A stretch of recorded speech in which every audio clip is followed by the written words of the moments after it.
Hey, what's going on, everybody? And welcome to the third episode of the Big Time Holy Hour. I, as always, am your host, Father Padge, and along with me in the studio is my co-host, Big Time Reggie Lincoln here.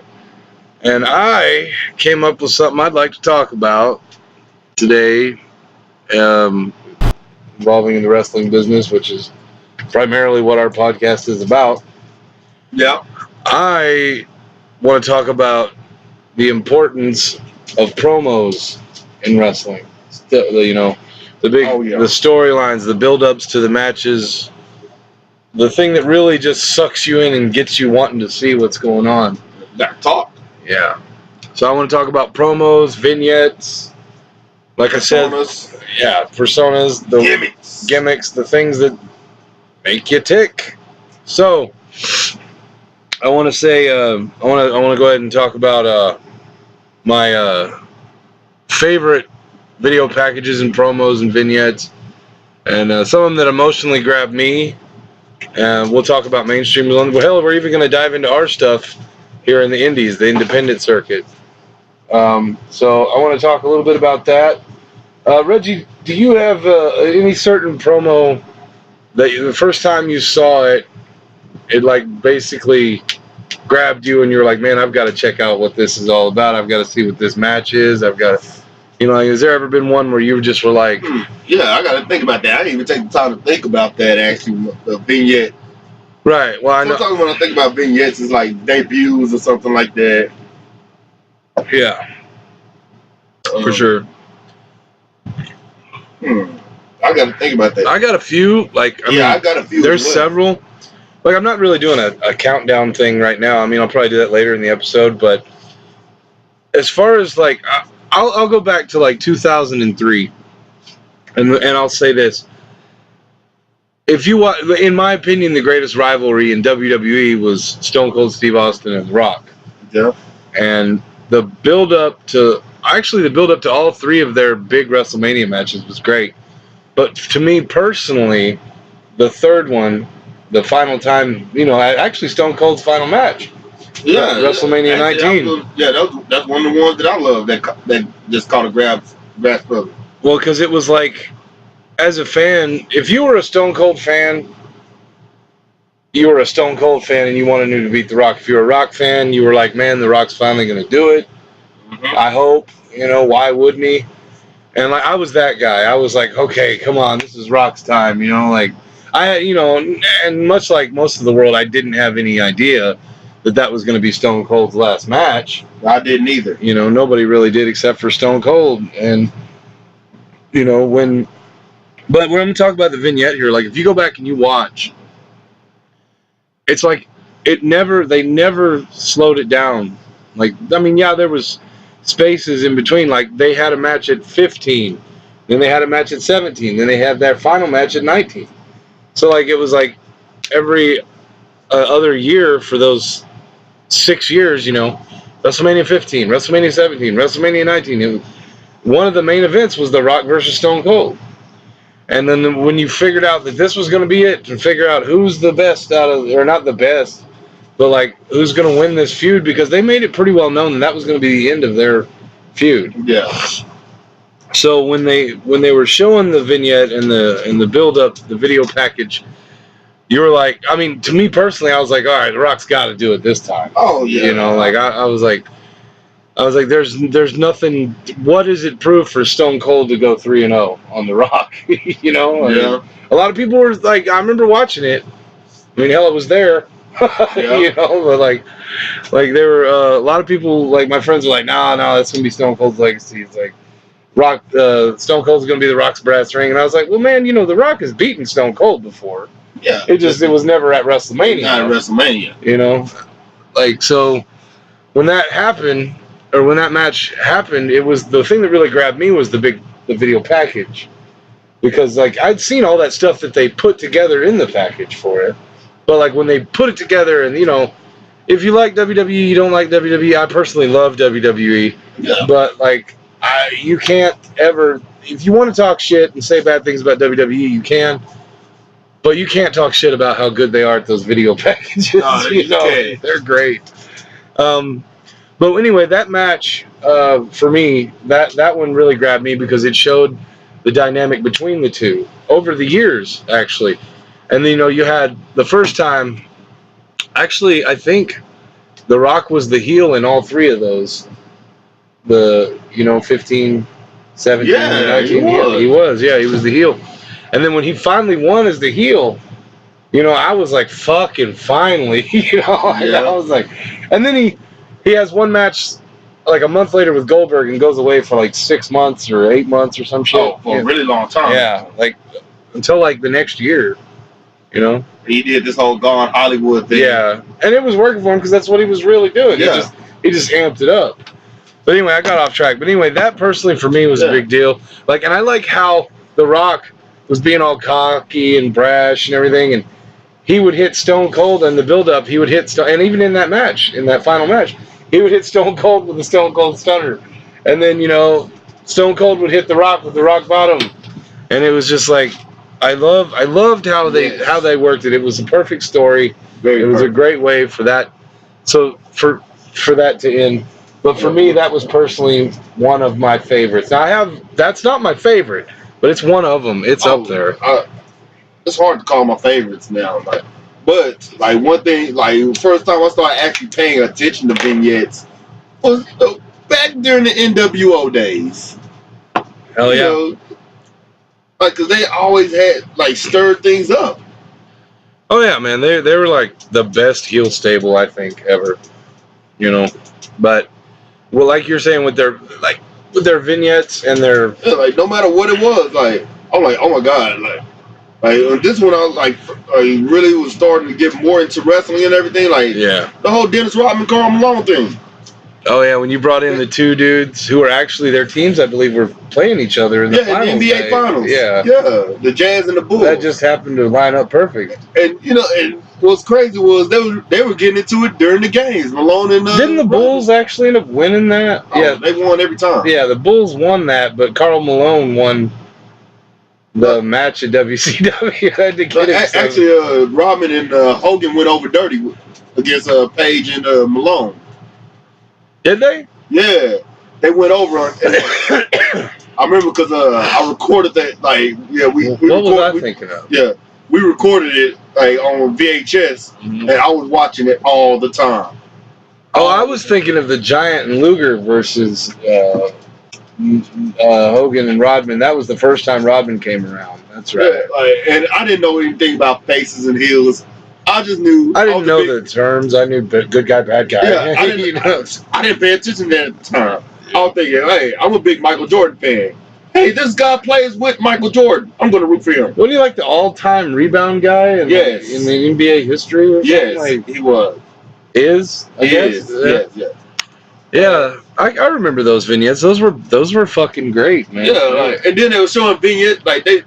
They showed clips of them playing against basketball against each other. Yeah. And then in the ring, getting in each other's face, on set, on shows, they really played that thing out. That was like an expensive ass fucking vignette to shoot too, because they had to get written consent from NBA to use their footage and the different talk shows when they would get into no, to be honest, not the greatest wrestlers, of course, but Rodman and Malone were they really worked it. Speaking of Rodman, I want to talk about this. I'm veering off topic here for a second, but we were just talking about that. The first time Rodman showed up in WCW, when he had that feud, and him and Hollywood Hogan were against the Giant and Luger, and Rodman got in there and hit that clothesline on Luger. It was the first bit of wrestling you ever saw Luger do. Man, that was the biggest fucking pop from that crowd. And they were like, is he going to suck ass? And then he went out there and actually did pretty good. And then it all started just for him to promote his movie Double Take with Van Damme. And Rourke, Mickey Rourke. Yes. He went on to play the wrestler later on. Yeah. That's crazy. So, actually, to be honest, around in the 90s, Dennis Rodman played a huge role. Mm-hmm. For some reason, as a kid, I was thinking at that time, wait, so Rodman is getting into wrestling. Yeah. Michael Jordan become a wrestler too? Oh, that would have been, fuck, that would have been I would have popped so much. But Because I was a huge basketball fan as a kid. I was too, man. I still say the '96 Bulls was the greatest team ever, but but I mean, Always will be. I've grown up and I'm a if we're gonna talk about basketball for a second, I'm an Oklahoma City Thunder fan. Oh, okay. But that might have a lot to do with me being from Oklahoma. Don't hold that against me, but yeah, like so, I really got into the vignettes.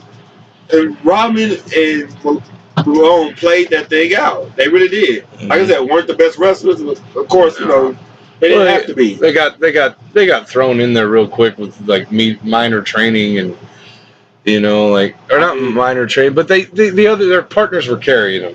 Yeah, basically. Of course. But as a fan who doesn't know the business, see Malone do when I go back and see Malone do a diamond cutter, I'm like, oh yeah, I mark out. Not that bad for someone who was untrained. I mark out for the diamond cutter when I saw Malone hit it. Malone did a diamond cutter and a stunner. Right on. So I've got to agree with you on that. That was one of the best vignettes, and I didn't expect you to go to WCW on that one, but yeah, you're right, man. Well, if you hear my explanation, I was more of a WCW guy back then. I was too back then. Yeah, it was all about WCW. I watched WCW on Monday nights, and I taped Nitro in the other in the living room, and watched Raw in my bedroom. I watched Nitro when it came on, and I taped Raw. So I was watching like 5 straight hours of wrestling every Monday. Like, I was up till like fucking like 12:30 at night watching wrestling. Oh man, like I'm telling you, I couldn't stop watching wrestling. I used to get so mad if my family we hated it because I used to be as a kid. I used to wrestle my stuffed animals. I did too, man. Rip their heads off. My sister had this huge, giant stuffed dolphin. It was about as tall as me, and I remember I used to like pick it up and hit the tombstone all the time. And it looked good. Hell, I even had this stuffed Barney the dinosaur. I jobbed to him a few times as well. Real talk. I jobbed to Barney. Hey, nothing wrong with stuffed Barney the dinosaur. That's how much I love wrestling. Actually, there's a lot wrong with that. But I pin you, you pin me. No, anyway, so yeah, I can see that. Now, okay, since we're talking, I guess the Monday Night War era, let's go with ECW. I personally think in ECW, the best build-up vignette was Taz and Sabu. Oh, I was just about to say that. Taz and Sabu. For like a year, they never touched. It was all that build-up, and then they finally had that great fucking match. And, Taz went over, as I'm pretty sure everybody expected him to. But it was like the toughest, I personally think it was one of the toughest matches he had in ECW. Oh, of course. And the funny thing about it was during that match, he called it, he looked at the camera after kicking Sabu's ass, was talking just man trash to Hogan, and he's like, look at that, this guy can do that. Hogan, what about you? Yeah, that's right. He was talking some shit. He's always been a fiery little sawed-off dude, man. That Napoleon syndrome, man. Yeah, I'm telling you. What was Taz, 5'5", 5'6", or something like that? Probably. He's not very tall. I think my wife's taller than him. But hey, that won't stop him from just kicking ass. I think my wife's tougher than him too. Nothing against Taz, don't get me wrong. I mean, I'll kick your ass now, Taz, but I'm just saying. Taz, you're a cool dude, man. Anyway, Taz is actually my favorite singles wrestler in ECW. Mine was Tommy Dreamer, man. Oh, I love Tommy Dreamer too, but I just like Taz more for some reason. All right, so let's talk about a little bit more modern. Let's say within the last 5 years, good vignette promo. I actually do have a favorite for that one. I do too, actually. My favorite one was SummerSlam 2014. It was the big build-up video package that they had for Lesnar versus Cena when Cena was the champion. He had both belts. And Cena would talk about all this badass stuff about I still remember because it's probably in my top 2. That's where I'll put it. top 2 favorite vignettes of all time is where he's sitting there talking about, I'm not going to sit here and talk about all the accomplishments I have. That's not who I am. But the reason I am as successful as I am is because I don't do anything to look forward. And and you know my feelings on John Cena. I'm not the biggest or even the smallest fan of John Cena. But I do respect the dude's work ethic. And when he come out there and when he was doing his little backstage interview and he said that, and I was like, well, he's right, because that's what he does. He keeps going forward and going forward. And then like the retort from Lesnar was like, it was just so simple, but it was just great because he goes, I'm going to rip John Cena limb from him. I was just like, he's going to do it. Yeah, he's going to rip John Cena limb from him. He's like, I'm going to rip him apart. And then the way it ended, like at the end, the very last thing you see it, like Cena talks all this intensity and he's like, there's one thing that separates me from him, and that's heart. And he's just talking about all this badass stuff, and he's like, he cannot beat me. I'll be damned if he's going to come here as a visitor. Or wait, no, I think he was talking about The Rock on that one. But he said he's not going to come here after 8 years away and take this title from me. I'm not going to lay down from him. He goes, I'm going to rip him apart. Like, I just love it. And he's just like, so calm and like, I'm going to leave him in a pile of blood and urine and vomit of his own in the middle of the ring. And I'm like, holy shit. Like, yeah, I'd rather have that be Cena than me. But the thing that really sold it for me, because keep in mind, it's like 8 months after the unthinkable happened, when Lesnar broke the Undertaker's streak. Yeah. You know? Like, this was, like, nobody thought that was going to happen. And I love how Lesnar, because this was one of the few ones where Lesnar did almost all the talking for himself. Paul Heyman hardly said anything. He said some things. I mean, Lesnar's more of a doer and not a talker, but well, we'll get into that subject a little later on. When he was talking and he said, he goes, and I love the camera angles on it because they're talking to, like, it's on him at first in the front and then from the side view. And he goes, I knew I was going to beat The Undertaker. He goes, everybody knew I was going to beat The Undertaker. They just couldn't accept it. And he goes, and then I just loved, this was my favorite line in the whole vignette. It focuses right on his face and he goes, for God's sakes, why wouldn't Brock Lesnar be able to beat The Undertaker? You know, like, and then you think about it. Who was the better choice to beat? There was nobody better to beat The Undertaker. You know, like, you had the guy who was the UFC champion, 2-time All-American champion, 3-time WWE champion, UFC World Heavyweight champion. Got kicked out of the NFL for being too rough on people. I mean, come on. Yeah. You add all that up, and that's an Undertaker whooping motherfucker right there, you know? Yeah. So, I mean, that was my opinion on it, and just the intensity, but from John Cena being all super, super emotional about what he's going to do to Lesnar and how Lesnar can't beat him. And I love what Lesnar gets a little bit of leniency when he does his stuff. He does. He's cursing and stuff in this promo. They're talking to him. Somebody's going to walk up to him like, yeah, we need you to clean up your language. He's like, what do you think Lesnar's going to say to him? He's like, I barely talk now, motherfucker.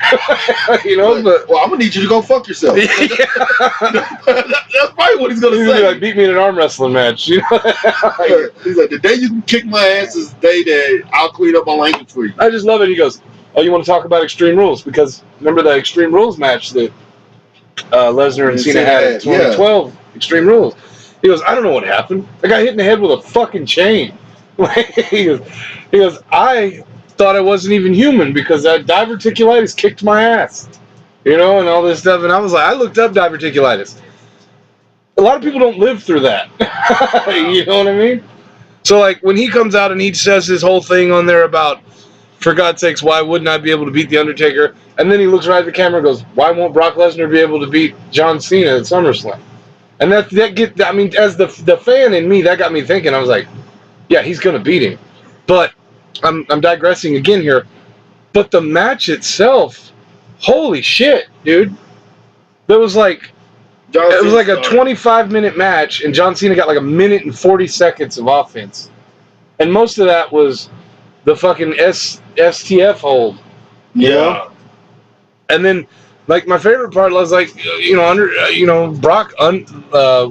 Brock mocking the Undertaker with the sit-up thing. You know, like, and then stands up, and Cena's winded in the corner breathing, and Brock's just bouncing around with his hand in the air like, not today, bitch. You know, you kind of knew at that point. There was still like 10 more minutes in the match. You kind of knew at that point I think you just really love watching Cena get his ass kicked. Who? You. No, I mean I did, but I actually felt bad for him watching that match.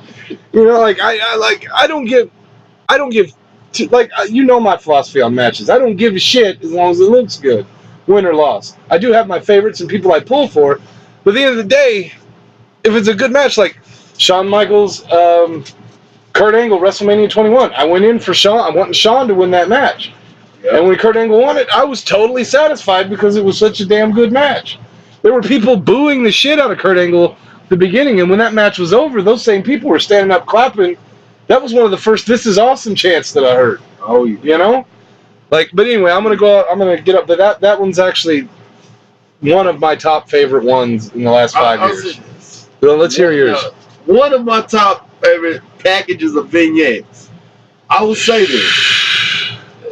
Like, I'm probably going out on a limb here to say this, but one of my favorites, debut of the New Day. Really? Yeah. Because at first I was confused. I was like, when Xavier Woods first formed them, like saying we need to do this, like, I thought this was gonna be some intense shit. Were you thinking it was gonna be like another Nation of Domination kind of thing? Yes, like everybody else was. I thought it was gonna be a religious angle because the first time I ever saw anything, I saw a choir clapping and singing. Which it was. They were motivational speakers. Right, but I thought they were going straight up like, Southern Baptist. Oh, just because of Big E's vignette. Yeah, that's what I thought. Yeah. I'm like, wow, Big E could make a great pastor. Yeah, definitely. Like, they were motivational speakers and all that. I'm thinking this is gonna be like, it's so positive and all that. I thought this was gonna be some anger stuff. Like, yeah, because I remember when Xavier Woods first came up to Big E and Kofi, it was after they lost the tag team match to Rob Baxter. I remember that promo. Like, Rob Baxter. I forgot all about that. Yeah, I know, right? I mean, the team was good, but the name, Rob Baxter? Like, yeah. Anyway, go ahead. But, yeah. Like, they would just look, like, Xavier Woods just came out of nowhere after they lost. And he said, this is what I was talking about. It's time that we stop asking. And now we take. We stop pleasing the masses. And then all of a sudden, I see this, like, I don't see him on TV for a little bit. I'm like, where do these guys go? Yeah. Yeah, they were gone for a little while. Yeah, and then all of a sudden, I see these vignettes. I'm like, wait, is that Kofi? Mm-hmm. All happy and stuff. I thought they were going to do something serious. Not these happy, positive people. And they were coming as baby faces, but it was just... Nobody accepted it first. Well, it was the first 2 weeks, it was accepted. Like, the crowd accepted it until they were in Philadelphia. And they went against Cesaro and Tyson Kidd. Now, in Philadelphia, they love Cesaro. Mm-hmm. I mean, Ring of Honor. Yeah, that's that territory. That's Ring of Honor, like in their area. Yeah, and they love Cesaro. Right. So it was the Philly crowd that actually turned on the New Day, and they started the New Day sucks. Mm-hmm. New Day sucks. Because really, it was just a clap. Like, but like, you look at it this way though, like. New Day embraced it, and they said, "All right, well, you want to hate on us? We'll give you a reason to hate us." Yeah, they pretty much did the Rock thing. Yeah, and New Day showed that was living proof of what happens when life hands you lemons. Yeah, pretty much the phrase "when life hands you lemons," make lemonade. Life hands you vodka, have a party. Yeah, pretty much. And that's what the New Day did. Like, they start and of course this is around the time people were still whining and complaining how John Cena never turned heel and all that stuff. And let's face it, that's never gonna happen. Yeah, we know that's never gonna happen. I said, I don't know why they're complaining about this. Like, look what's happening right now. Kofi Kingston is finally turning heel. Yeah, and see that was more overdue than a Cena heel turn. That's the thing.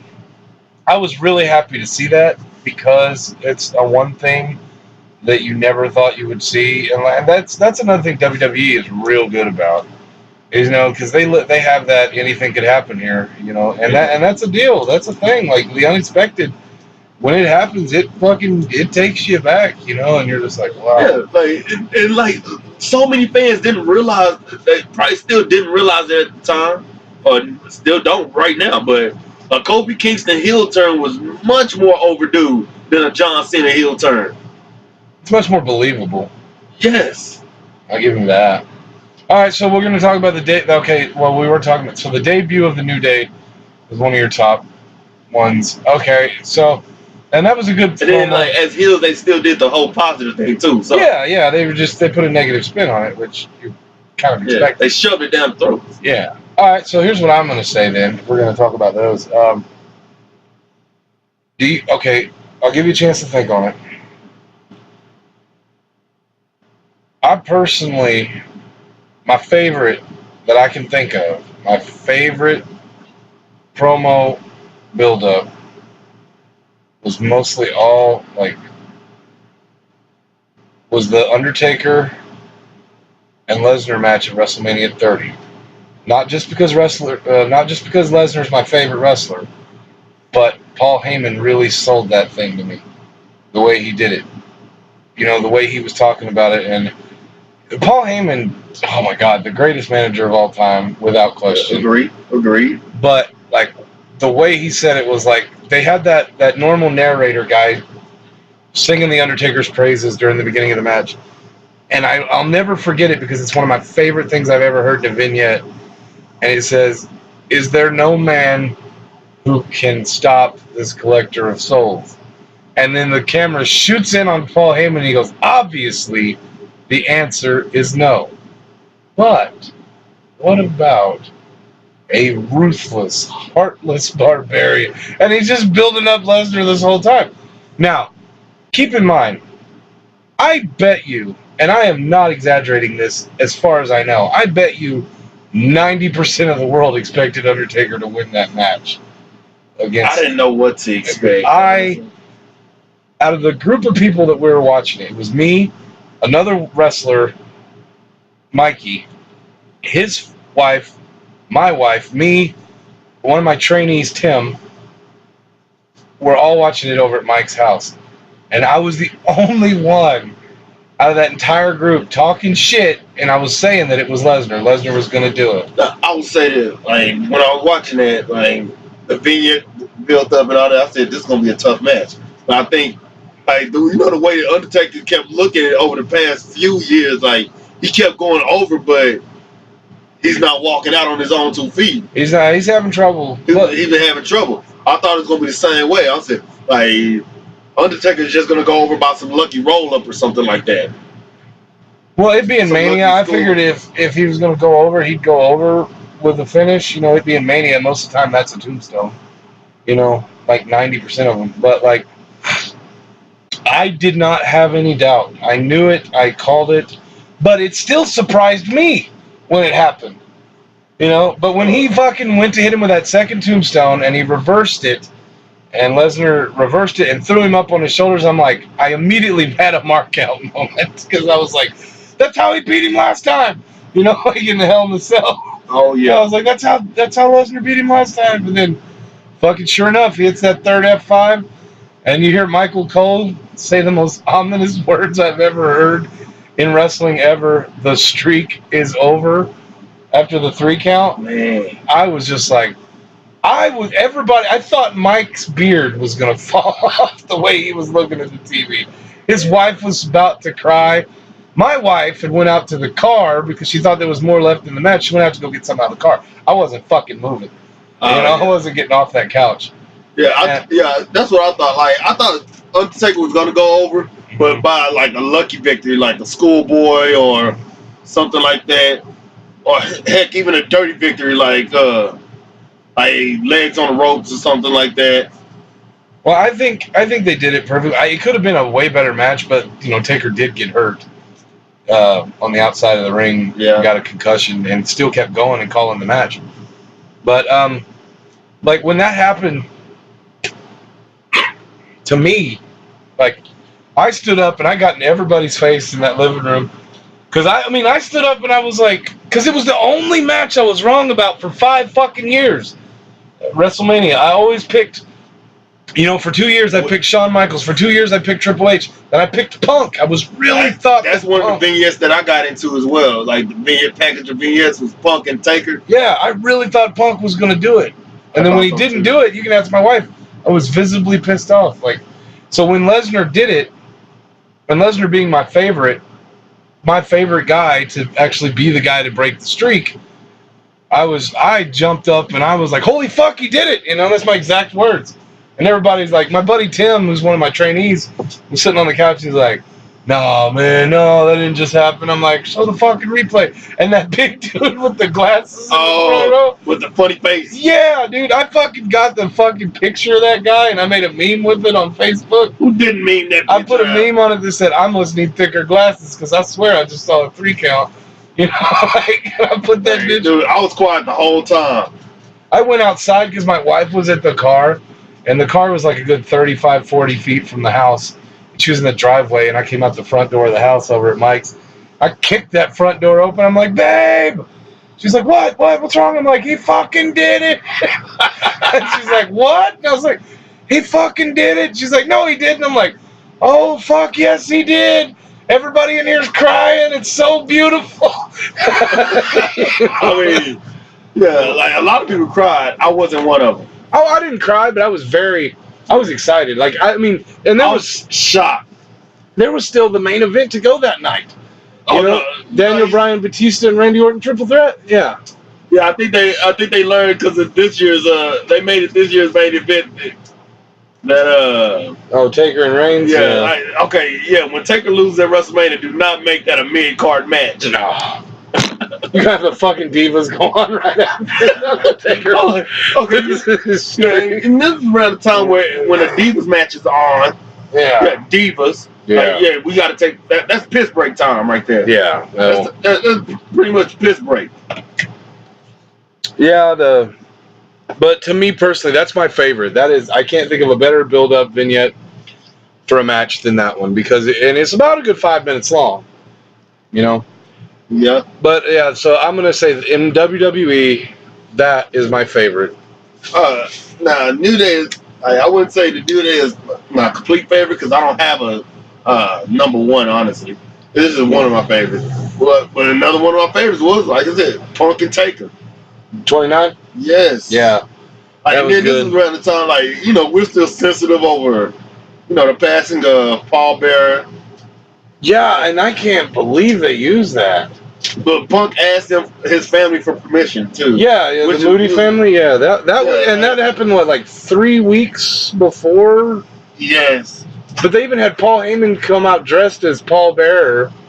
Remember that? They even had the voiceover with yes or whatever, and then they had him stand out there. They built it as them mocking him. They was really paying tribute. Yeah, definitely. But what I was thinking was, I was like, man, that fucked it. I really thought that fucked the whole thing because I thought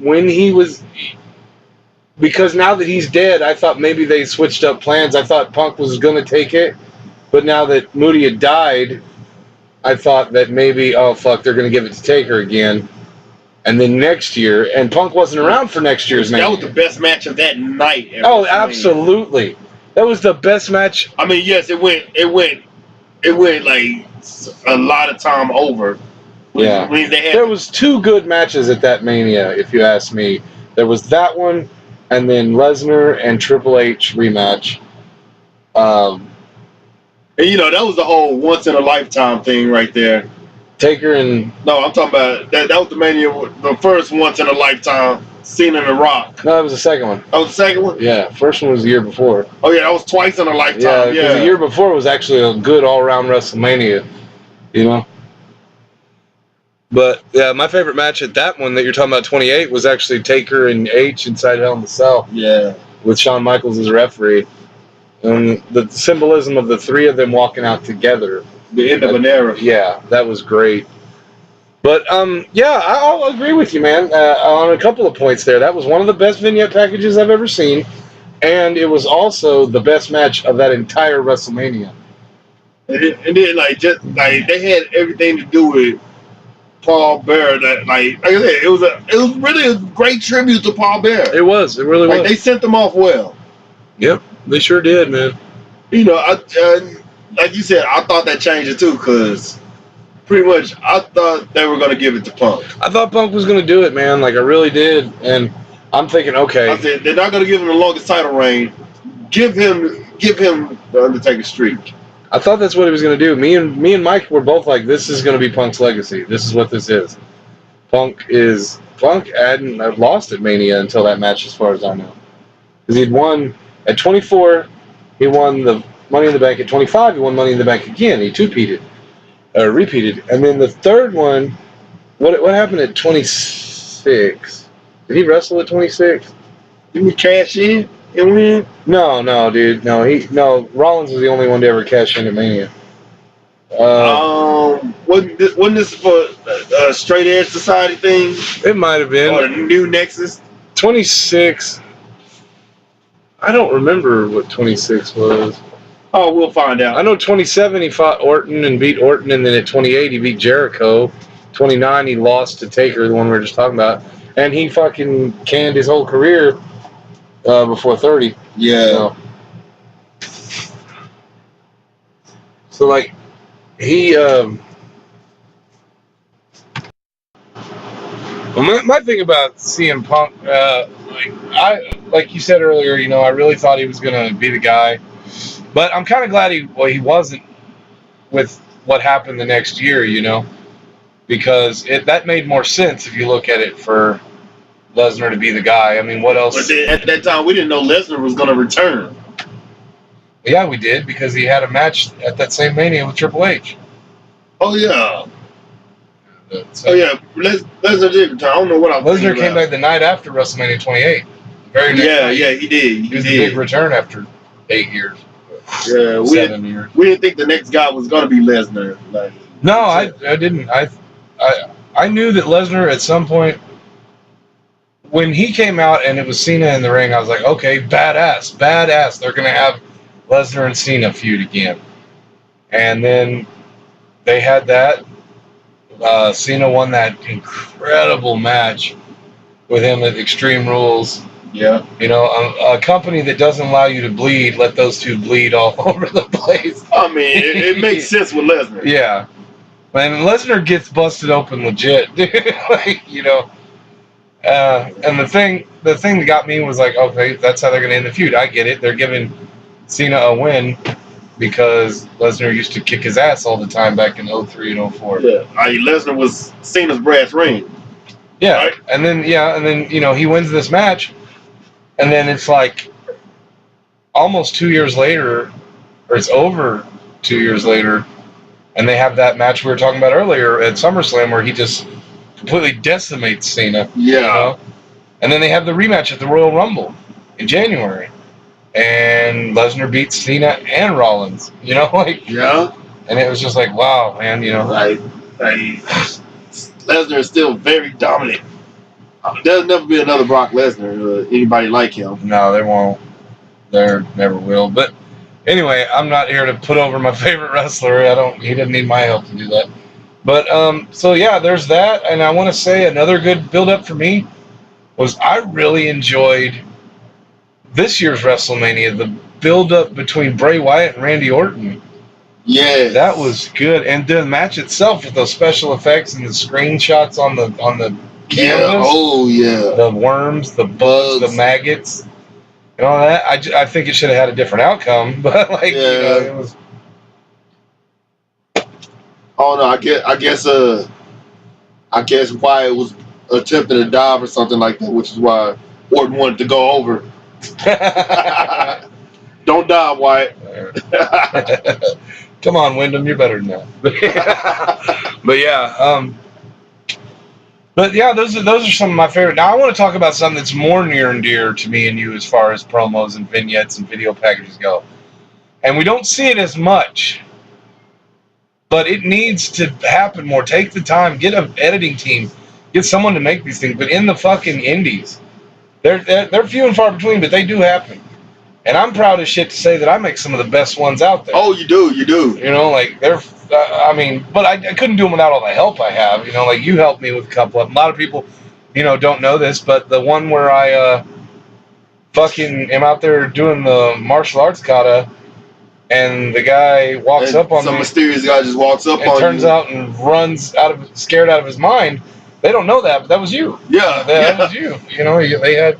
You sounded like a girl running away from me. Yeah, I was breathing real heavy and scared, and then I'm over here, and then all of a sudden you go this way, and I'm right in front of you. Yeah, like magic, you know. Yes, like it's very mysterious. Well, like the promo I do now, like in the little Hollywood trade, like I make it seem like I was fixing to bring that one up. Yeah, like the woman that like which I plan on doing again and again and again. Like, cause I feel like that's my scene right there. No, the 5 minutes to showtime. Yeah, like a lot of people don't know that, but that's your wife. Yeah, that's my wife saying 5 minutes to showtime. Yeah, a lot of people don't know that. Like, that's your wife. That's my old lady, man. Oh yeah, I'm the one priest that's allowed to get married.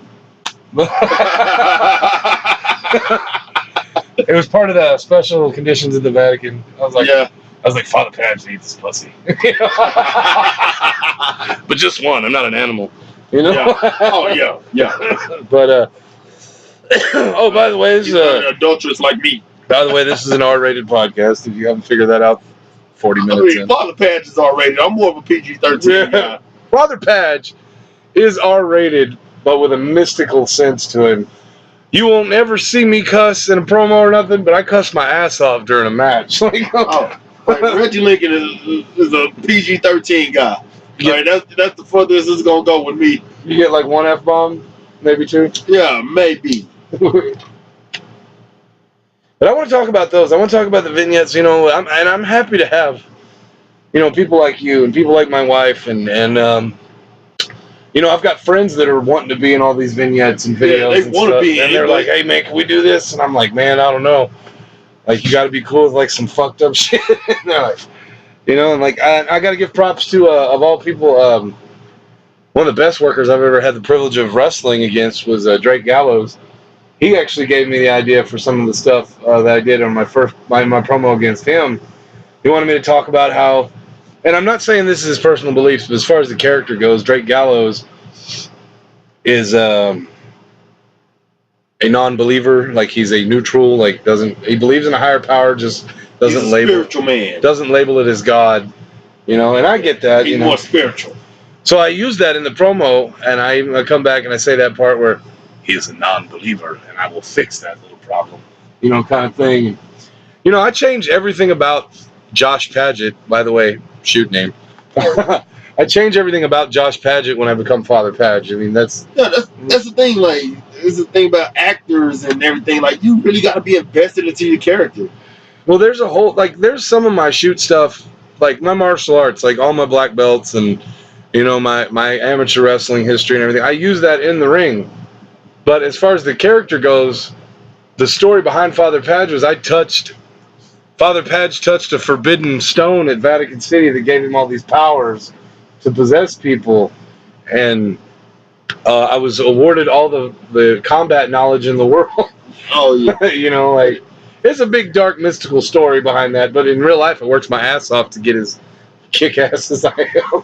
Oh, you know? And there's a few of my promos I did. Like, well, there's one actually I did on the one I did on Corbin Sage. That came from my shoot job. Oh yeah, when you were at school, right? Yeah, you were teaching. Right? When I was teaching, like I was having an off period. I said, you know what, I could use this. Yep. I use this time, and I use the whole thing. I'm gonna take you to school or something like that. Yep. Teach you a lesson. But it's good because it works in. It's like I was saying, you know, like with the martial arts and everything. You know, I try to keep my work and shoot life separate. Yeah, I do too. But I mean, they're one and the same for me. Not really one and the same, but wrestling is my job basically. I don't have another thing I do really. So, like, when it comes down to, like... Yeah, we all aren't that lucky. I know. It's not lucky, man. It's just hard times. But I sit down and I think, I'm like, okay, would this look good in this video? And I kind of agree with Rick Elsey on this, because I come up with some fucked up shit I want to do. And I'm like, okay, But if certain people see this, I'm going to scare them off, and I'm not going to be responsible for scaring off the promoter's devoted fans. You know what I mean? But I will, like he said, I'll push the envelope. I just won't light it on fire. Oh yeah. But you know, and that's another ironic statement because I use fire in a lot of my vignettes. You know? Yes, like, you do. And I'll go ahead and give y'all the scoop or skinny on that. I do a thing where I put my hands in the air and I shoot them down the ground, kind of like Kane, and where the flames come up and everything. Yeah. But mine is not as special effects as WWE. The thing is, I'm standing in front of the fire when it's like in a fire pit, and I do that. My wife is actually behind the camera with a bottle of lighter fluid, and she shoots the fire when I do that with the fluid, making it just come up. But I've had people like, how do you do that? And I'm like, well, I trained for 3 years in Louisiana under the voodoo shaman. And, I'll make up shit. They're like, but you're a Catholic priest. I'm like, we all make mistakes. It doesn't mean I didn't learn anything, Like, but I'll tell people, like, Yep. I've had people, like, talk to me about it. Like, I had one guy come up to me when I was at the mall. I was just shopping. I had a guy come up to me at the mall, and he was talking to me, and he said, hey, I was in Lubbock, and I saw you wrestle. And I was like, well, thanks, man. Did you enjoy it? He goes, yeah. And I was like, oh, cool. And then I talked to him for a few minutes. I don't mind. I like talking to fans. A lot of people, I don't expect it because I'm one of the biggest heels out there, But, like, they'll come up and talk to me and stuff. And I'm about to leave, and the fucking guy comes back to me, and he goes, hey. And I was like, what's up? He goes, where's your accent? And I was like, oh, I must have left it in my other jacket. I fucking totally forget, because I'm just a normal guy out there shopping with, and oh yeah, and that's what happens too. Like, cause I mean, my babyface promos, I just do it all on like when I'm in my truck. Mm-hmm. Like my heel promos have a better setting than my babyface promos. Like I do it from like my truck, like I'm on the road, I'm traveling, I'm coming to you. Yeah. Like, but my heel promos, I'm just arrogant douche. Well, see, that's the thing, though. I mean, your promos as a heel, personally, I think because we put more stuff into them, are better than just you going down the road talking. Like you like, going down the road talking. It seems more humble when I'm just driving down the road. Right? No, that's what I'm getting at. You going down the road talking, like let's say you're going to wrestle at ACW. Well, you're a big face over at ACW. Right? Yes. Okay, so like I could get that. You're like, I'm coming to your town right now, and I'm gonna kick ass with my magical afro. Or whatever, whatever you're, I'm paraphrasing. It was my first ever BCW promo when I was a babyface. Yeah, the one time you were a babyface, yeah. I do remember when we started talking about, because I actually gave you the idea to have somebody knock on the door of the trailer with you sitting in there, and I told my wife, I was like, hey, say this, 5 minutes to showtime. And she's like, it'll add some authenticity to it. Yes. And we filmed it inside of a real travel trailer, but it wasn't the one that you saw on the outside. Yeah, it wasn't. No. It wasn't nearly that nice. It's not as Hollywood. Yeah. I'll tell you that for sure. Yeah, but we filmed. I'll go ahead and tell you. I live out on a 40-acre ranch in West Texas, and I film 95% of my promos out here. And there's a lake right down the road. It's like 1.5 miles from my house. I go down there if I want to film anything about the lake. Like I'm probably gonna do like a baptism promo pretty quick, and like I think with you use what's best in your surroundings, but the thing is out here, this is like the best place because I've got all this land.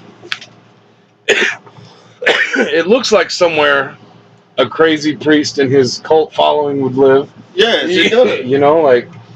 So if I can help you with it, like we use the travel trailer for you to do your spots, or do your vignettes. Yes, I have a glass of wine or something. Well, it's really not wine because I don't drink. Yeah, neither one of us drink, but it was Big Red, right? Yeah. We put Big Red in a wine glass, and I've even done that.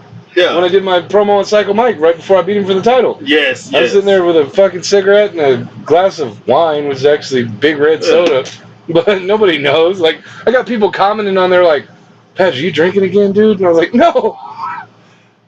No. And there's people that actually see that saw my vignette, like, about, with me, and they tell me how, like, and they see how arrogant of a guy I am, at least in the ring. Yeah. And then all of a sudden when they meet me like out in Oklahoma, there's like that were fans, and what they would say was like, man, we did not like, and they ran into me before the show or something like that, and then they said, they were saying, no, we didn't like. You really have a humble spirit. Yeah. Like we didn't expect you to be so nice. Yeah. I've gotten that a couple times. But the thing is, like, I've gotten in the mentality lately, I don't like to break kayfabe. You know, unless it's on this show. Yeah, not like, and I didn't know they were fans at first. That's the thing. I thought they came like to ask me for like where you get your hair done or something like that. No, they came to talk to me about wrestling. And like, cause I don't break kayfabe. Like, well, I don't want to. Like, I really don't want to be out in public and be a complete douche to people either. Right. Which I am as a heel. Like, that's what I like. That's why I was talking about getting invested into your character. Because sometimes you got to spend some time being a douche to people. Oh yeah. Or just a complete jackass. Speaking of that, I wanted to bring this out. I know you'll find this pretty funny. Yeah. But I went to do a photo shoot. This is about 3 years ago. I went to do this photo shoot. I was looking pretty good. I was full Father Padge gear. And a friend of mine who worked at the mall in the town I live in asked me to come by. He had something he wanted to show me. So I was like, okay. Well, I didn't have a change of clothes, so I went up there in full priest gear, like walking around the mall. And I got, I worked at that mall many, many years ago, so I knew a lot of the people there. And I was walking around, and some people were like people I didn't know were coming up to me and like, "Oh, hey, are you all right?" And I was like, "Yeah, why?" They're like, "Well, it's Sunday," and I was like, "Yeah," and then I didn't realize what I was wearing. So this one guy comes up to me, starts saying stuff to me in Spanish. And I'm like, "Whoa, dude, you got to slow way down. My Spanish is rustier than the Titanic." I'm like, so he's like, "Oh," and he starts telling me all this stuff, and I'm like, and it just clicked in the back of my mind. I'm like, "Holy shit, this dude's giving me confession right now." In the food court at the mall. I didn't have the heart to tell him, like, "Dude, this is an act."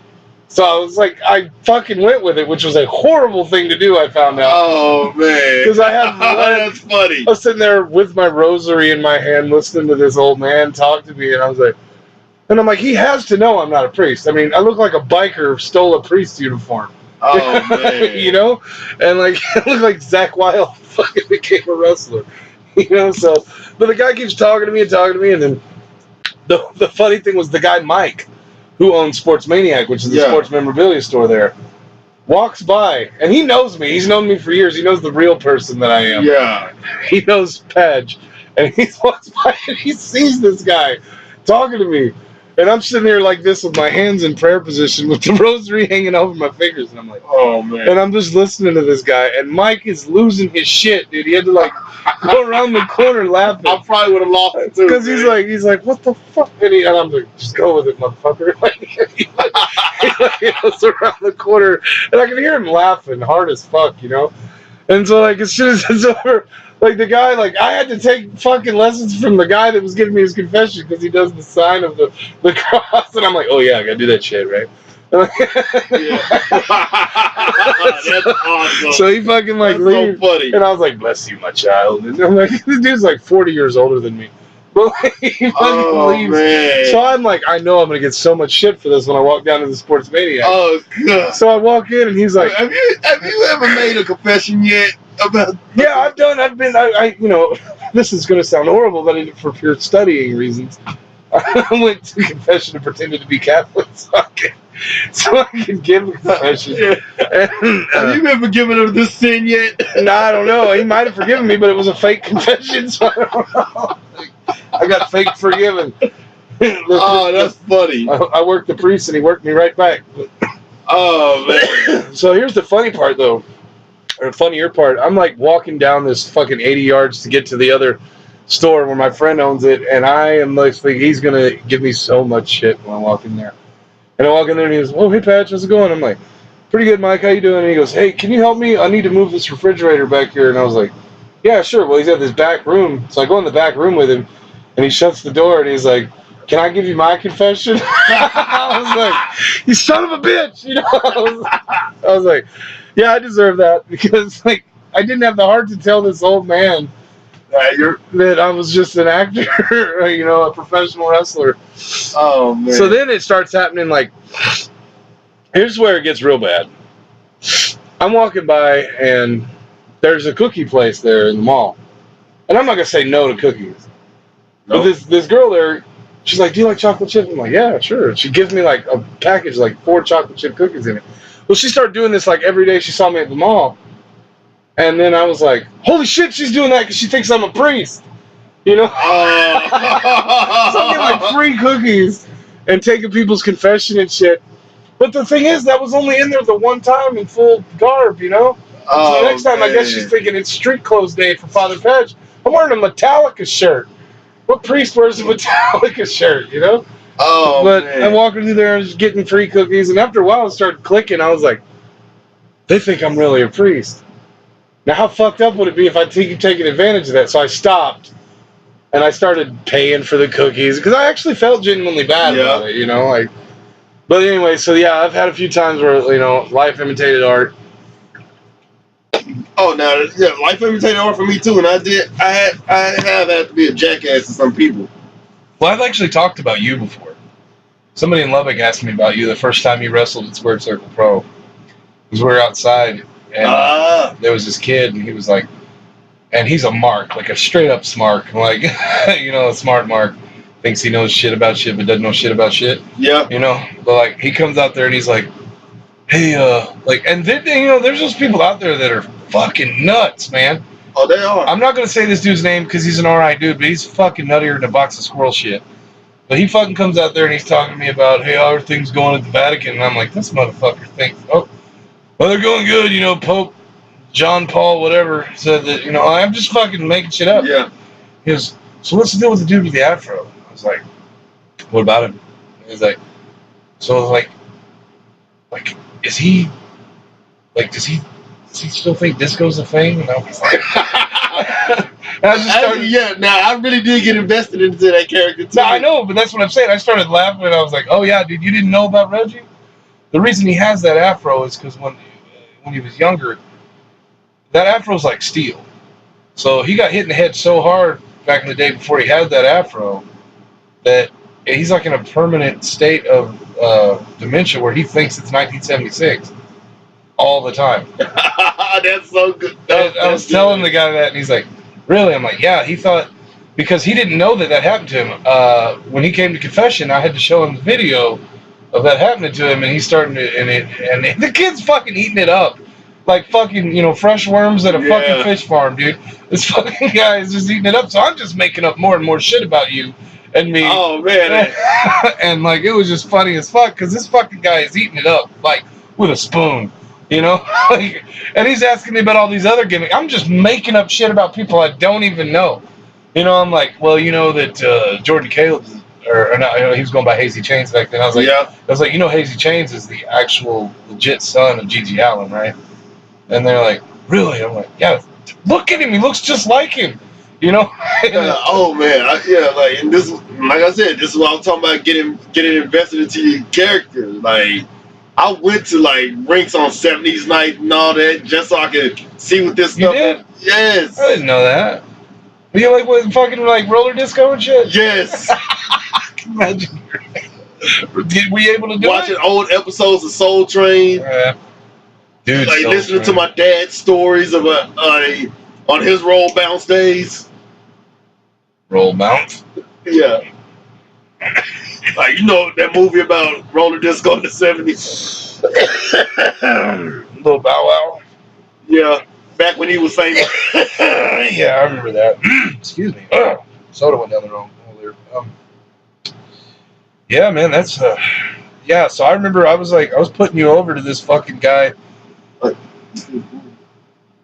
Okay. I was putting you over to this fucking guy, and I remember he was just eating it up, and I was like, I was just making shit up about other wrestlers and stuff, and I was like, I was saying shit that he asked me about Damian Blood, and I've known Damian since 2009. So I didn't think he would care. And if you're hearing this, I'm going to tell you a little story I said about you, Damien. God. But the guy was asking me, I was like, because he goes, well, what about Damian Blood? He just seems like a psycho. I'm like, dude is psycho. You didn't know that? He's like, no. I'm like, yeah, dude, like, the fucking guy used to be a doctor. And he's like, what? And I was like, yeah, man. He's got like PhDs from Harvard and Princeton and shit. And he's like, really? I'm like, yeah. And then one day he like accidentally killed a guy in surgery, and it just drove him nuts because he's never lost a patient. So, like, he just started going nuts, and like he got his medical license taken away, and the only way he can vent his frustrations without actually killing somebody is just being a bad motherfucker in the ring. And this fucking dude, man, he's like, and then I felt bad. Not for him, for me, because he kept coming up to me all the time asking me questions about different workers. And I just got lazy with it. And they're like, what about Skip Terrific? I'm like, oh, he's just a little bitch. Yeah. You know? And then it's not far from the truth, honestly. Don't get me wrong. I mean. I love you, Skip. Yeah, we love you, Skip, but you're a bitch. Yeah. No, I'm just like. But yeah, so it was like, you know, I'll never like fully break kayfabe, but if I know I can fuck with you, I'm gonna fuck with you. Oh yeah. You know? I can't believe that guy is just he thinks disco is still a thing. Like wait, like, well, he asked me if you thought disco was still a thing, and I was like, yeah, man. That's why I gave him the whole spiel about you getting hit in the head. How old do I look to you, man? That's what I was like. He was born in like 1990, motherfucker. I was born in the 90s. Disco was never a thing in my existence. Yeah, fucking disco was gone for like 12 years before you were born. Exactly. Yeah, but I don't know. He asked me if you thought disco was still around, and so I just fucking it clicked. Disco was never around for me. It just clicked, and I was like, yeah, man. Like he used to be a roadie for Casey and the Sunshine Band. Just saying all kinds of fucked up shit about you. Yeah, and then I remember talking to because the first time we went to Squared Circle Pro, we didn't actually work there. We went there to borrow their ring to do the show. And oh, you should have heard my promos back then, though, too. I just met you that day. Like, I remember that. Yeah, I remember that. Yeah, my promos back then, I was using the lingo too. I was calling people job suckers and yeah, you were. I remember that. And all that. I'm like, I barely learned the lingo of that too. Mm-hmm.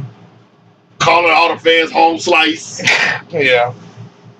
Pulling the fans and the kids in the ring to dance with you after you win a match. Oh yes, yeah, I had to do the JY thing then.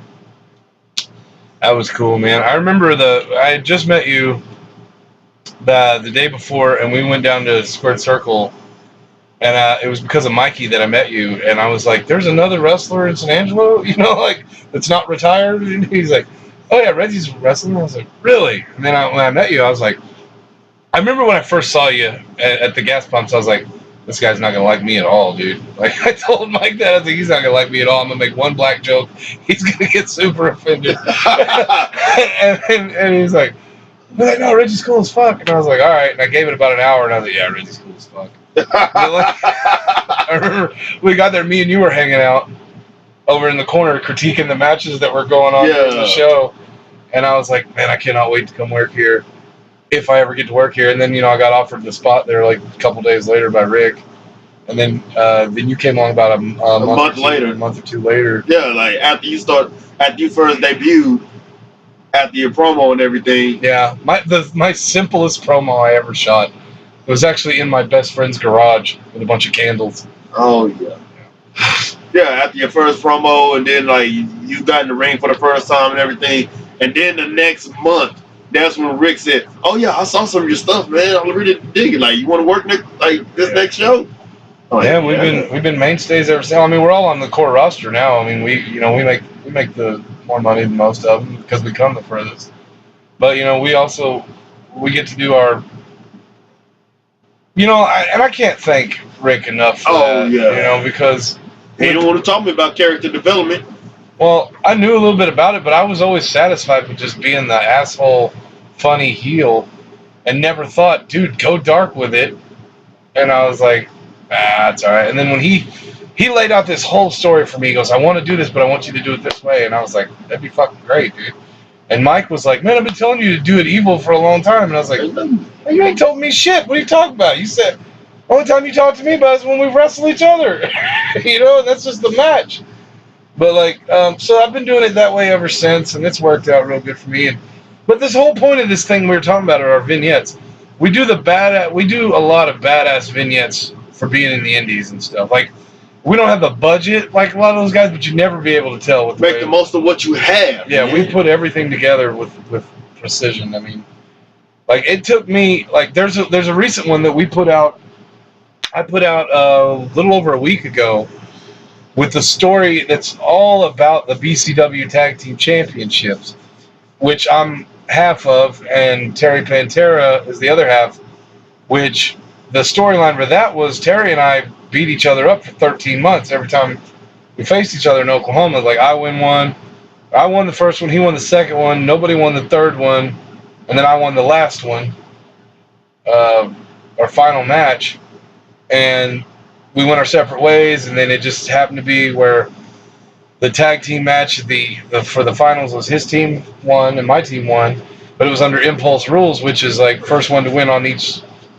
There had to be 2 pinfalls, and whoever scored both pinfalls is the tag team champions. Well, I scored the very first one. And he scored the second. Yeah, on Terry's partner, and then he scored the second one on my partner. That made us tag team champions together, and that's when you and my partner at the time, Brock Landers, jumped us and was kicking our asses, and then we, got the upper hand and kicked shit out of y'all. And then I did my little promo about how I couldn't be happier to have him on my side. Blah, blah, blah. Which turned me babyface at BCW, which we kind of knew was going to happen, but I was in denial until it happened. and then, because I love being a heel, and I'm fucking good at it, man. But like, there's only one direction you could go after that. Yeah. Well, we had a backup plan, but that wasn't gonna work out either. Well, it might have, but it was all up to the fans, and the fans were not gonna side with me over Terry.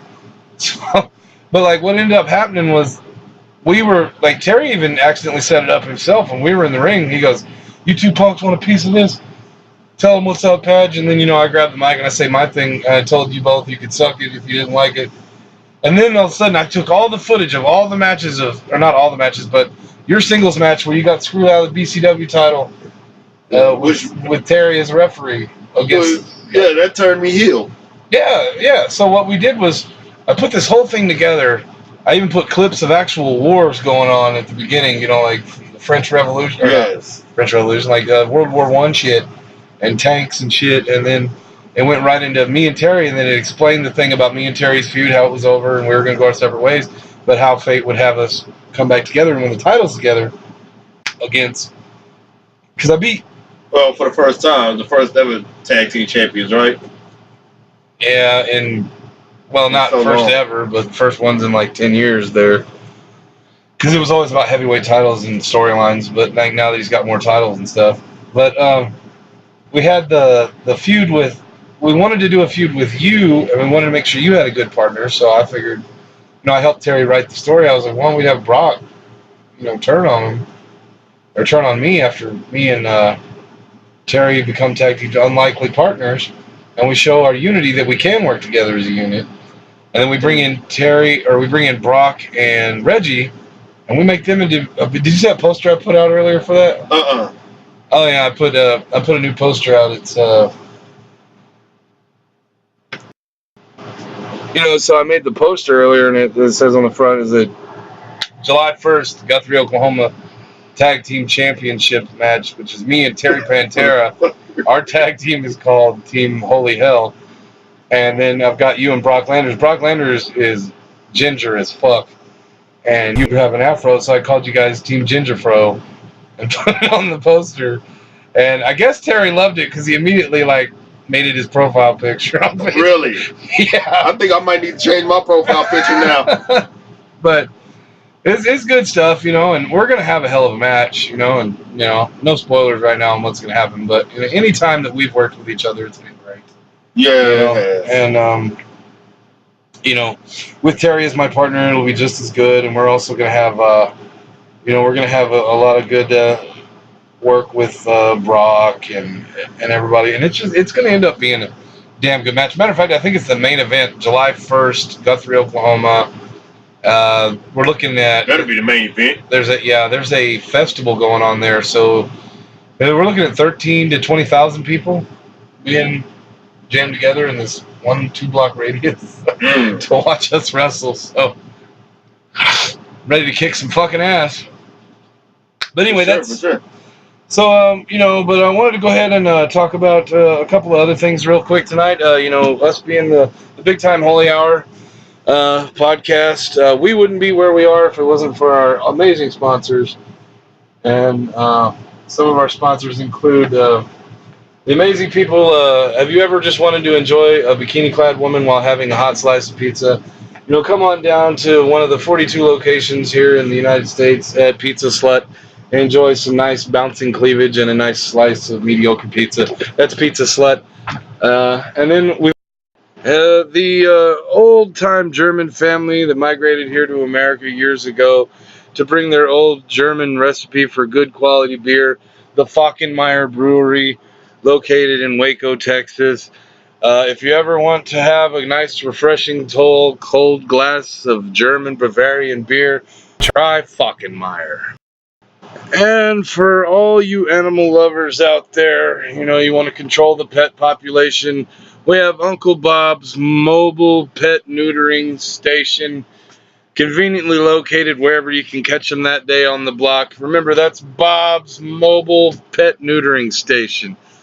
And we're back now on the podcast here with Reggie Lincoln and Father Padge and the Big Time Holy Hour. We got a little bit of time left here. I'd like to talk about one of the things we were going to talk about on the last episode, but we never got to it. Gimmick matches. My personal favorite gimmick match to watch is Hell in the Cell or Elimination Chamber. It's a toss-up for me on that. What about you, Reg? I don't know. TLC. That would be my favorite. Right on.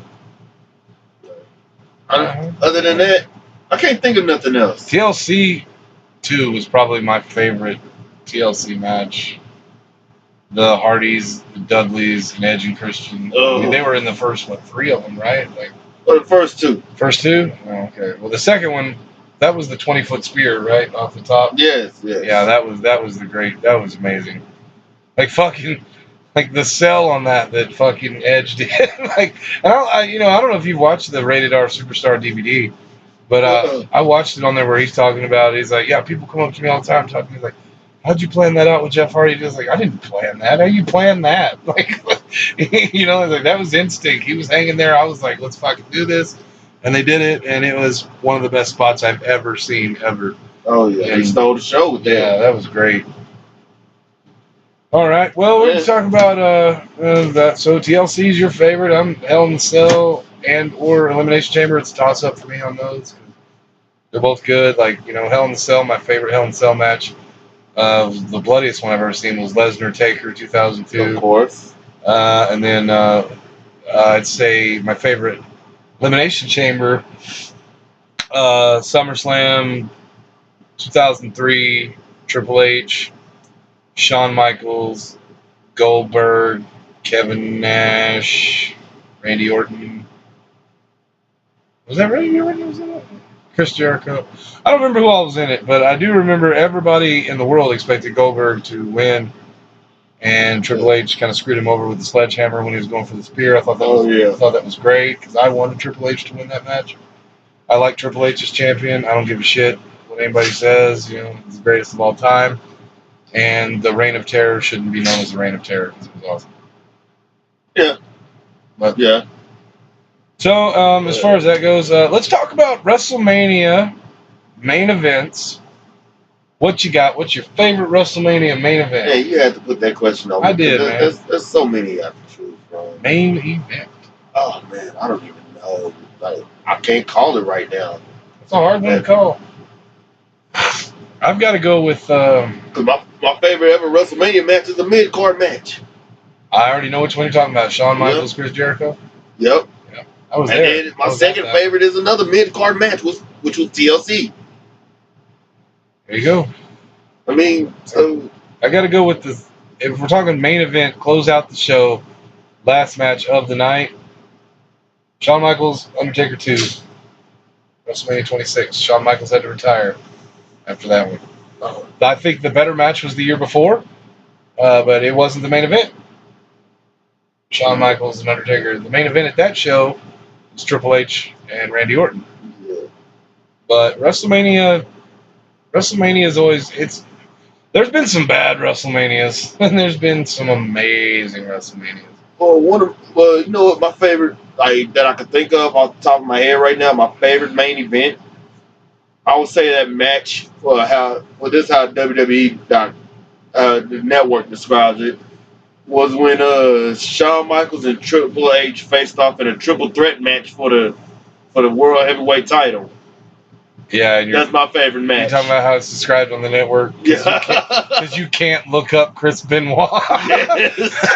Yeah. That I gotta say that was my favorite main event. Yeah, Chris. Other than Shawn Michaels, Chris Benoit is like one of my all-time favorite wrestlers. Absolutely. He's one of the best ever. I think that his world title run should have been more focused on a little bit more when he was champion, because and let's be real, like, since WWE won't mention his name, they're not going to mention the fact that he's the only other one to win the Royal Rumble at number 1. I know the closest you'll ever get is they'll say there have been 2 men to ever win it from number 1. They don't even say that anymore. Oh, they don't? No, they just say Shawn Michaels, the first man to win. So that's as close as we're going to get. Yeah, that's the first man to win the Royal Rumble at number 1. And there ain't never been one since, other than Benoit. Yeah, Rey Mysterio, who came close. He's number 2. Yeah, he won it at number 2, but he didn't win it at number 1. Which number 2 and number 1 are pretty much the same thing. It's the same thing. They start out together. Yeah. Yeah.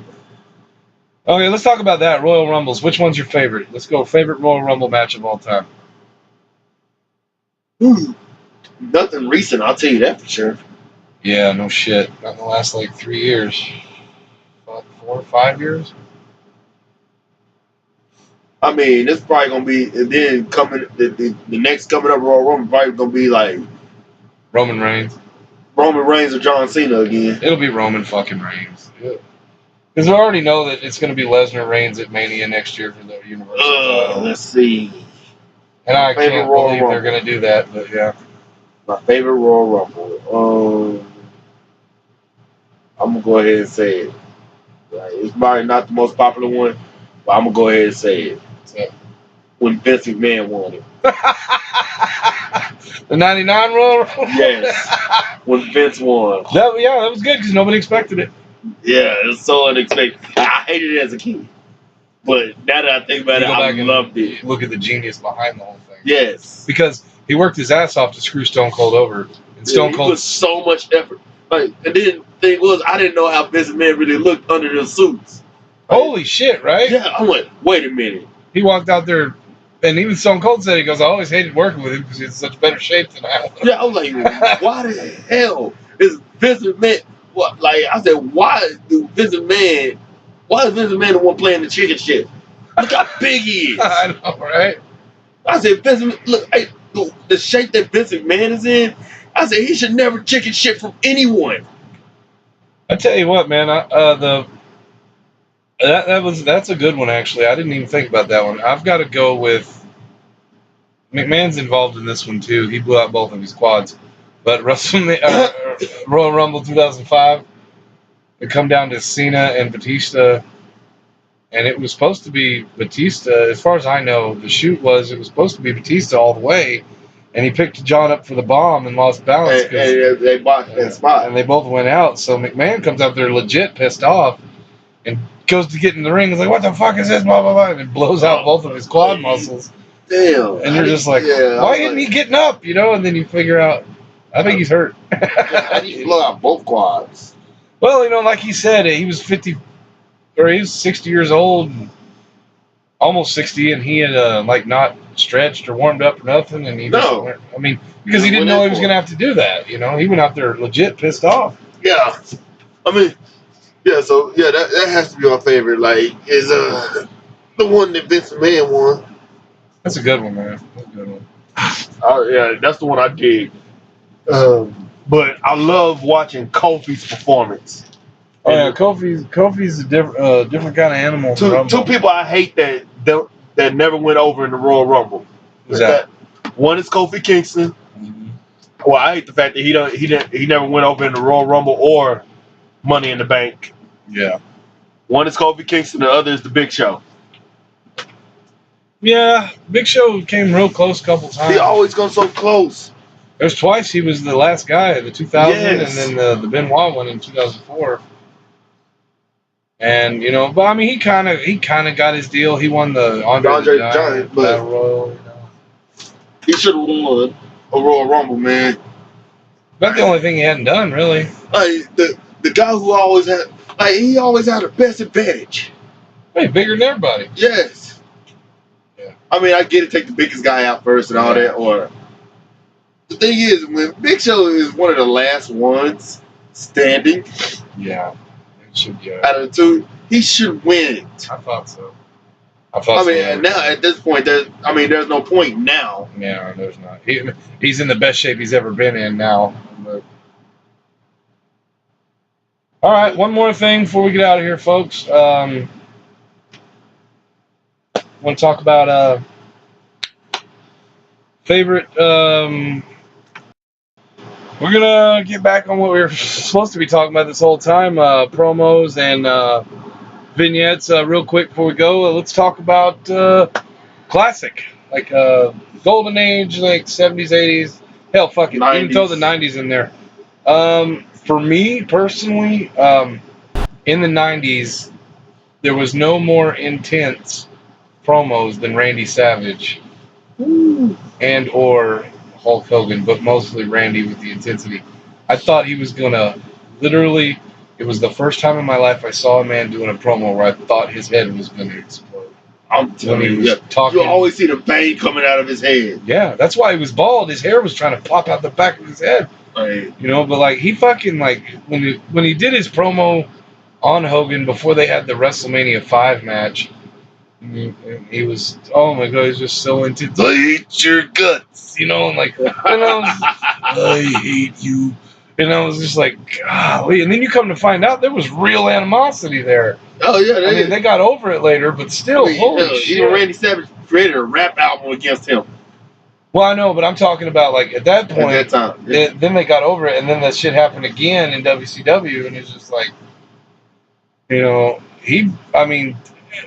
if you can take something that's really bothering you and it happens to apply to what you're talking about, it's going to be great. Like Randy Savage teaches you how to be an angry heel. Oh yeah. Now see, me on the other hand, I'm an arrogant heel, which is why I gotta say my favorite promos were the Ric Flair promos. I mean, we were just talking about that. We watched. He goes, my shoes cost more than your house, Jack. And I was like, damn. I'm telling you, and to this day, people still repeat it. The Rolex win, diamond ring win, kiss stealing, woo, wheeling dealing, limousine riding, jet flying, son of a gun. And I'm having a hard time holding these gators down. Woo! Yeah, it is. Oh, intensity personified, man. He is great. He's best, he's an all-around. And how he just started off with something so cocky. Like, I remember that one promo he started at, like, before Mean Gene even get to say something, he's like, hold on. No, honey, you shut your mouth. I'm not taking my clothes off yet. I'm styling and profiling. Okay. I died laughing. So we talked. Of course, there's The Rock. Yeah. That's what I was going to get at. We were talking about intensity. We've got two of the best, Macho Man and Ric Flair. Let's talk about just best, trash talker. For me, there's two that are on the top of my head. There's way more, but two that pop up is The Rock and CM Punk, are two of the best shit talkers. You got to throw Chris Jericho in that category. Oh, too. Chris Jericho, yeah, definitely. As I said, he's one of them. Honestly, one of my favorite shit talkers right now is in the Indies. Who's that? El Gringo Loco. Yeah, El Gringo Loco. Yeah. I love it when he talks. Like I pay attention to nobody. I ignore everybody when Ringo gets the microphone on. He's about to say some funny shit. Not even just funny, just some fucked up shit. Like, it's so offensive. we're in West Texas, and that fucking guy comes out to the ring not giving a fuck, wearing a shirt that says "I shot Selena." Yes. You know, I'm just like, oh my god. it's like the cheapest heat in the world, but it works for him. You know, you know, he's thank God that guy wears a mask. no shit. He wouldn't be able to do what he does if he didn't wear a mask. Oh my god. I gotta say this when we're talking about that. That's where I get some of my inspiration from, honestly, behind my savagery. I want to talk about dark characters in the dark promos. And in the indies, duh, it's me. But like in the fucking, like in the big time, you know, like in the WWE, I've got like two that come to mind. There's obviously the Undertaker. The Ministry of Darkness stuff was great. I loved the whole aspect of it, you know, sacrificing and then marrying Stephanie McMahon. And of all people, the story to have Stone Cold be the guy to come out and save her. Oh, yeah. You know, he didn't do it because he liked her. He did it because it was the right damn thing to do. And I miss the days of JR on commentary just putting it in your fucking face about what's happening. Because you can see what's going on, but with that commentary of Jim Ross just losing his fucking marbles, it was just great. I tell you, the greatest, JR, the greatest commentator ever. Without question. Like, he won't tell you that. He doesn't believe it, but it's true. Like, you know, he'll say, like, Gordon Solie or whatever, and, you know, to take nothing away from Gordon Solie or anybody, but JR, the greatest commentator of all time. But I'm digressing again. The Undertaker, and I've got to go with my boy Bray Wyatt on crazy, sick, darkness, cult status kind of fucking, you know. A lot of people won't talk about this, like the vignettes and promos that happened. Like, well, this guy, like one of my favorites, it was his debuting vignettes, of course. And they won't talk about it because his WWE career didn't last that long. Wait, can I guess what you're gonna say before you say it? I know you know who I'm talking about. Malachi? Muhammad Hassan. Oh yeah, Muhammad. Well, I was talking about dark evil. But Mordecai. Yeah. Oh man, I mean those are okay too, but I'm talking about Muhammad Hassan. Yeah. Like, because I mean, this is like I said, 2003, 2004. Like America is still sensitive off of September 11th. Yeah, it was like 4 years later. We're still sensitive off of it. Like it's like, whoa, too soon. Yeah. But it was great heat. Plus, he was angry because he's been discriminated against. There was an art to that. Because he wasn't going out there straight up saying anything about 9/11. No. He was saying that it's bullshit. I'm paraphrasing, but it's bullshit that he's getting compared to those people just because he's Arab. And I thought it was great because the dude playing him wasn't even fucking Arab. He was Italian. Yeah. You know, but he looked the part. And they weren't and Daivari wasn't even speaking Arabic. He was speaking Persian.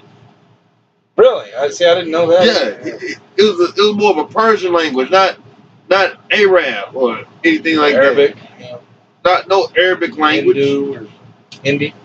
I don't know. I have to ask my 29-year-old stepdad what language he speaks. It was Persian. Yeah.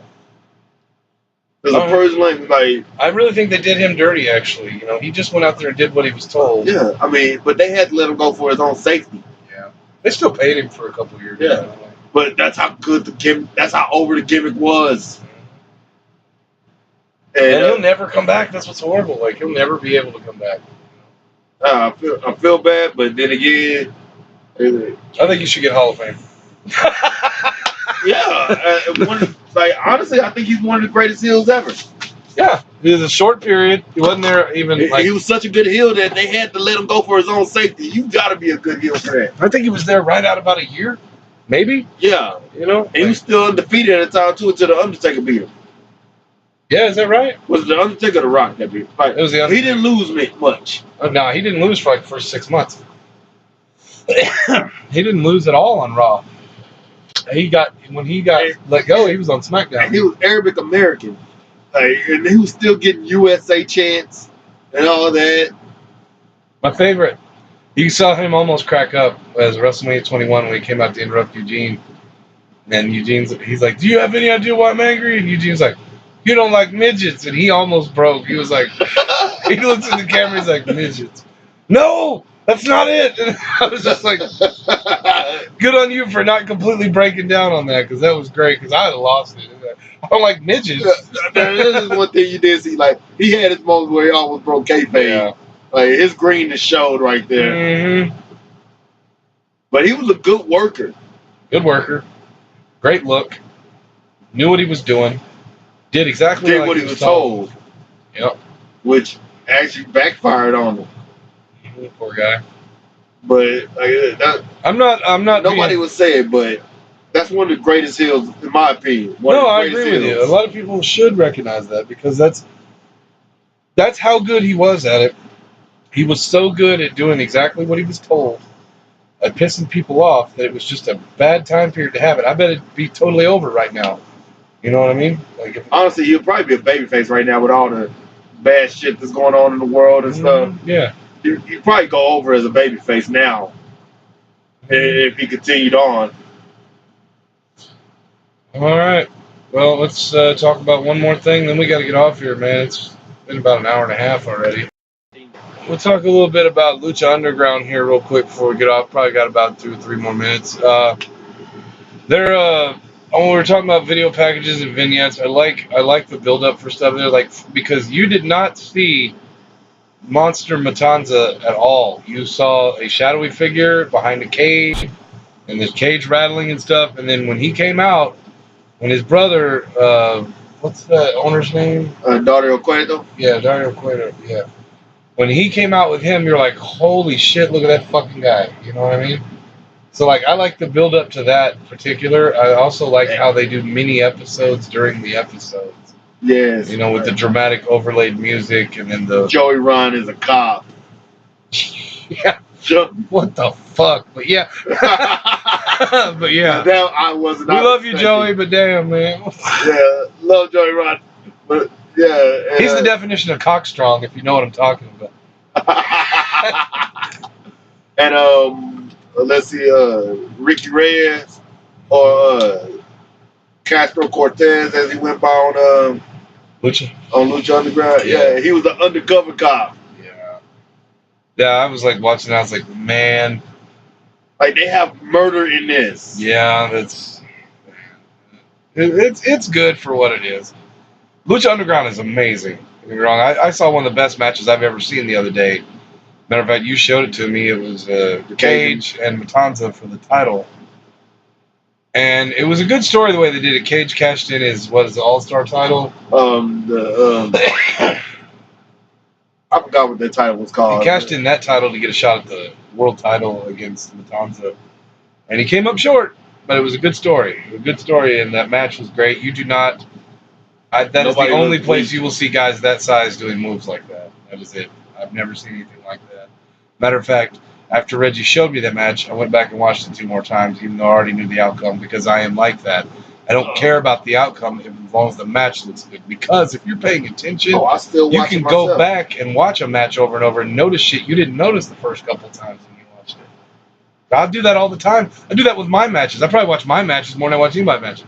A lot of people are like, I don't watch my own matches. Bullshit. I have to watch my own match because I need to see where I need to improve on. Actually, yeah, absolutely. But like, you know, plus I'm very vain. I love the way I look. You know, I like to watch my character and everything. You know, and I like the matches I have, and I like watching your matches. You know, as long as the matches are good. Like, you know, you had a great match with what's his name, Sage, right? Corbin Sage. Yes, Corbin. Recently, my last match in Oklahoma was Paradox. No, I know. I'm talking about the one where you lost to Sage. Yes. That was a good match. It wasn't a whole lot of craziness to it, and it was an unexpected win there at the end for him. You know, I was kind of hoping we were both going to leave with the gold that night, but it was just me again. So. Oh, of course. But at least, you know, you got to win the other night when we were there. Yeah. And then, you know, we got upcoming shows that I plan on. I'm gonna try to do a promo on it. I'm gonna try to cut another vignette. It's because I'm going for the television title. actually. At TCW. TCW. My undefeated streak is on the line. Hope you win that title, man. As soon as you do. Either way, you know what? I would say this. Other than myself, Tyler Jett, the man who I'm going against for the TV title, he is another underrated worker. Very underrated. What's the day on that show? What day is that? June the 24th. Oh, fuck. Yeah, you'll be in Oklahoma that night, too. I'm leaving that day to go to Oklahoma. I have a casket match the next day. Yeah, you have a casket match. Defending my Oklahoma title. Yeah, you have a casket match. My undefeated streak at TCW is on the line for the television title. Well, good luck to you, my brother. Oh, yeah, good luck to you as well. And, I hope I have a good match. Yeah, you will. And, and Tyler Jett is a good worker. These gimmick matches, I don't do them very often, but I was asked about a casket match, and if you think about it, it's perfect with the Father Padge character. So I'm gonna do that, and I can't wait to see the video. I'm not gonna lie to you, like I had a great match with the guy that I'm facing in the casket match. I had a good match with him back in May. I had a good match with him. I beat him by submission. And I did something a lot of guys don't do anymore. I worked the damn body part and then beat him. I feel like I'm one of the few that do that when I know I'm going over. If you go back and you watch that, and I'll post a link on here after I post this podcast, you watch it, man. Watch that match. I worked at Old School. I attacked one body part over and over and capitalized on it. Was able to get the win. And then I'll also post a link for your match against Paradox. I'm so happy for you, dude, man. Like, you're getting over as fuck over there as a fucking heel, and it's working for you. Honestly, like, if you ask me, because we're on the road together more than anybody else is together. Yeah. So, if you ask me, I think you're a great heel. I really do. I think you're a better heel than you are a face, but it's because most of the time when we're on the road together, you're a heel. I see you more as a heel than a face. Yeah, but you're good both ways. And then, I'm more of a single. And then, especially because I'm doing singles more, I feel like I'm a better singles competitor as a heel, but a better tag team guy as a babyface. I have to say exactly the same thing about myself, because I haven't been a face in 10 years, and then it happened at fucking BCW. And I think that I'm not going to give anything away, because we're all about telling the stories, not telling spoilers. But guys, if you're going to watch this program between myself, Terry Pantera, Reggie Lincoln, and Brock Lenders, buckle up. Because this is fixing to be one of the best storylines in the Indies. Yes. The way everything is going to go. I'm not going to give anything away. We ought to get some kind of awards for this year. Oh, I'm sure we will. with the storyline alone. Because last year I was nominated in 4 different places for Match of the Year and 5 different places for Feud of the Year. And I think I only won one out of all fucking 9 nominations. Which I personally feel like Terry Pantera and I kicking the shit out of each other for 13 months. Every time I would come to work in Oklahoma for a while, it was against Terry. And it was so good. Like, it might not have been the best matches, but the story, you could tell there was a lot of, it was kayfabe, but you could tell there was a lot of hatred there. Because Father Padge, for all intents and purposes, was there to take that fucking place over. And the cool thing is I did it. Yeah, I did it. You did it as a baby. But I did it joining the guy who had been kicking the shit out of for 13 months. Yeah, that's what I thought was so cool. Like, you were hated because you were trying to take the place over. And then I did it anyway. And you took the place over, and they love you for it. Mm-hmm. But I couldn't do that without Terry. Because Terry's the catalyst that it took for me to actually, finally take the place over. And I'm actually digging being a face. I'm a face there. I'm a heel everywhere else I go. But I work, there, and there's a lot of fans there that like to see face Father Padge, and it's never happened. Father Padge has never been a face until April 8th of this year. It was crazy. Like I've won.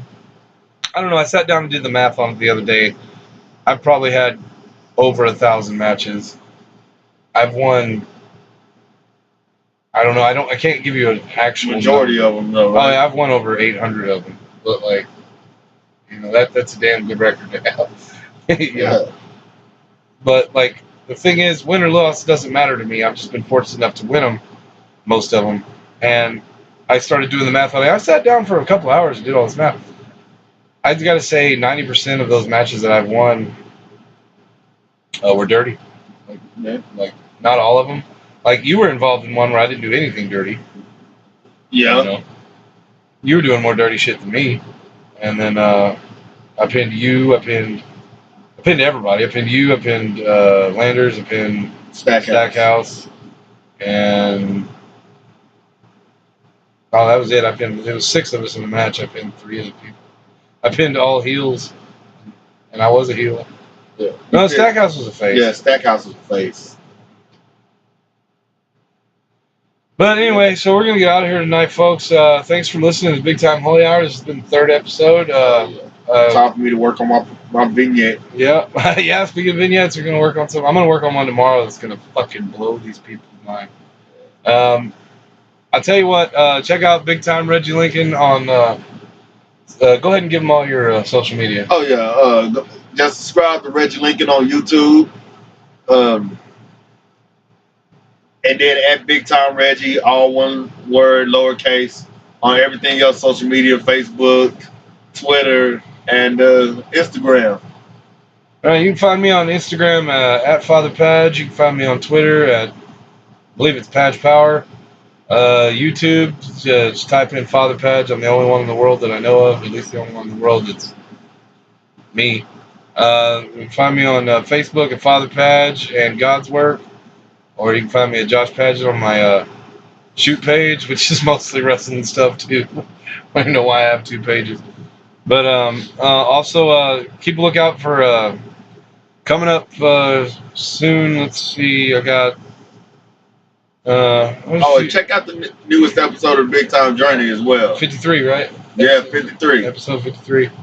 I got a casket match coming up on June 25th in Oklahoma City for Mid-South Wrestling Alliance. I'm defending my undisputed Oklahoma championship against Dean Lambert. He wanted a rematch, and I said on my terms, which was a casket match, because I already beat him decisively by submission. So, and then we're gonna have that match, and then 5 days later, we got to go back to Oklahoma for BCW. This is War tag team titles. Myself against the man to my right, Reggie Lincoln and Brock Landers. Yep. Me and my partner Terry Pantera are gonna kick shit out of you guys.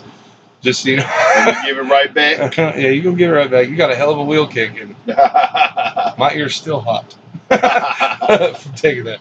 But just check us out on social media. We'll be back here in a few days with episode 4. Thank you guys so much for listening. I, as always, am your host, Father Padge. And I'm Big Time Reggie Lincoln. And we will be back at you next time, wrestling fans.